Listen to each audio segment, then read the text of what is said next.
অত্যন্ত গুরুত্বপূর্ণ প্রশ্ন নিয়ে আপনাদের সামনে উপস্থিত হয়েছে। প্রশ্নটি হলো, একজন আদর্শ রাজনীতিবিদকে। আমরা যখন রাজনীতিবিদ শব্দটি শুনি তখন আমাদের কল্পনায় নানা ধরনের মানুষ উঠে আসে। কেউ শক্তিশালী, কেউ বিত্তবান, কেউ জনসাধারণের মধ্যে জনপ্রিয়, আবার কেউ ক্ষমতার শীর্ষে। কিন্তু একজন আদর্শ রাজনীতিবিদের সংজ্ঞা কি কেবল এতটুকুই?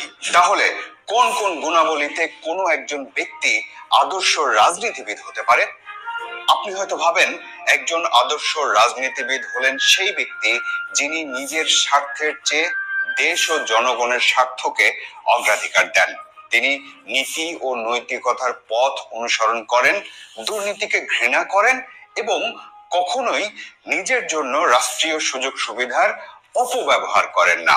তার কোনো সন্ত্রাসী বাহিনী থাকে না, তিনি কারো জমি বা সম্পদ দখল করেন না, এমনকি রাষ্ট্রের সম্পদকে নিজের ব্যক্তিগত সম্পত্তি হিসেবেও দেখেন না।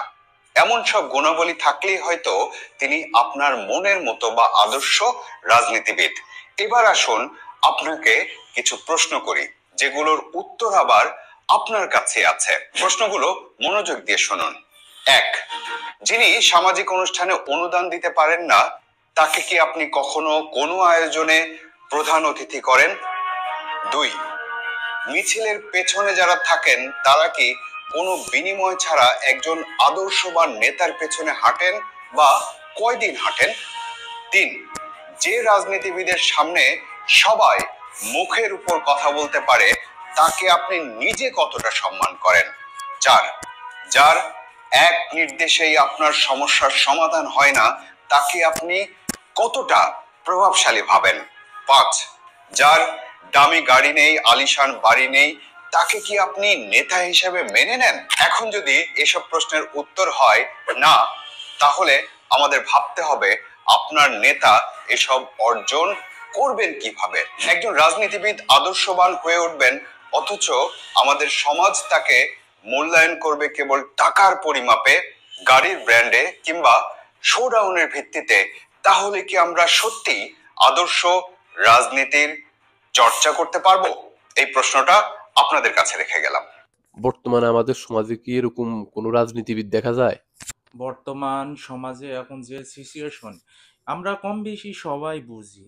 এখন আপনার গ্রামের মেম্বার থেকে এমপি থেকে আমরা দেশের প্রধানমন্ত্রী পর্যন্ত আমরা টোটালি কম বেশি গ্রামের মানুষ বা শহরের মানুষ বলি, যেটাই বলি আমরা কম বেশি কেউই অবুঝ না, বুঝি কিন্তু কিন্তু আমরা প্রয়োগ জানি না, আমরা ব্যবহার জানি না। আমরা জানি কিন্তু এর ব্যবহার জানি না। এই কারণে আমাদের গ্রামের মেম্বার বা চেয়ারম্যান বা প্রধানমন্ত্রী, দেশের সরকার যাকেই নির্বাচন করি না কেন, আমাদের জানতে হবে যে উনি সৎ কিনা, উনি আদর্শবান কিনা।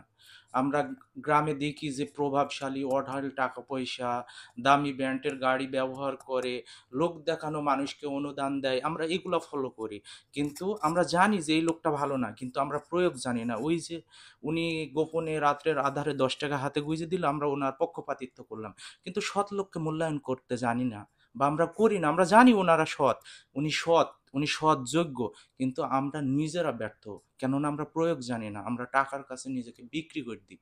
এই কারণে আমাদের মনুষ্যত্ব বিবেক জাগ্রত করতে হবে।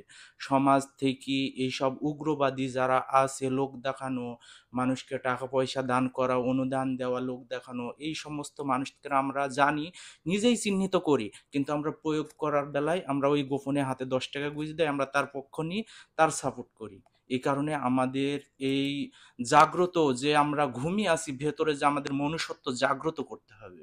আমাদের মনুষ্যত্ব বিবেক জাগ্রত করে আমরা সঠিক লোককে নির্বাচন করি এবং দেখি যে উনি সৎ, উনি নীতিবান। আমাদের জানাশোনা গ্রামের বা শহরে, যে মহল্লায় যেই থাকুক না কেন, আমরা জানি যে উনি সৎ, নীতিবান, আদর্শ এবং ব্যক্তির নিজ স্বার্থে কাজ করে না, জনগণের স্বার্থে, গরিব দুঃখী মানুষের সাহায্য করে আর কি। আমরা এই কারণে সততার মূল্যায়ন করি। দামি ব্র্যান্ডের গাড়ি আর অঢেল টাকা পয়সা, ক্ষমতার বৃত্তের অহংকারী মানুষের পেছনে না থেকে সৎ মানুষের পেছনে থাকা মহত্বের পরিচয়। এই ওনার পেছনে থাকলে শুধু নিজের উপকার হবে না, এই সাথে নিজের মনুষ্যত্ব বিবেক জাগ্রত হবে, সেই সাথে সমাজের লাঞ্ছিত যারা বঞ্চিত, সমাজের ব্যবস্থা থেকে, আইন ব্যবস্থা থেকে যারা বঞ্চিত, তাদেরও উপকৃত হবে। এই কারণে আমরা গ্রামের মেম্বার বা চেয়ারম্যান বা এমনকি প্রধানমন্ত্রী পর্যায়ে হোক, যাকেই নির্বাচন করি না কেন, আমাদের মনুষ্যত্ব বিবেককে জাগ্রত করে দেখতে হবে যে আসলে উনি সৎ কিনা, নীতিবান কিনা, ওনার দ্বারা সমাজের কোনো উন্নয়ন হবে কিনা।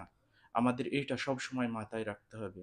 আমরা সব সময় দৌড়াই বিত্তবান, অর্থ আর অঢেল টাকা পয়সার পিছনে ছুটি, পরে যখন তাদের যে সুযোগটা আর কি, যেটা নেওয়ার আপনার থেকে যখন নেওয়া হয়ে যাবে, দেখা যাচ্ছে আপনার বিপদে তারা আর পিছু পাবে না, তাদের খুঁজেই আর পাবেন না। এই কারণে আমরা সৎ, নীতিবান, না থাকুক তার টাকা পয়সা, তার কাছে সততা আছে, সততাই মূলধন তার কাছে, আর সততার কাছে দুনিয়ার অঢেল টাকা পয়সা তুচ্ছ।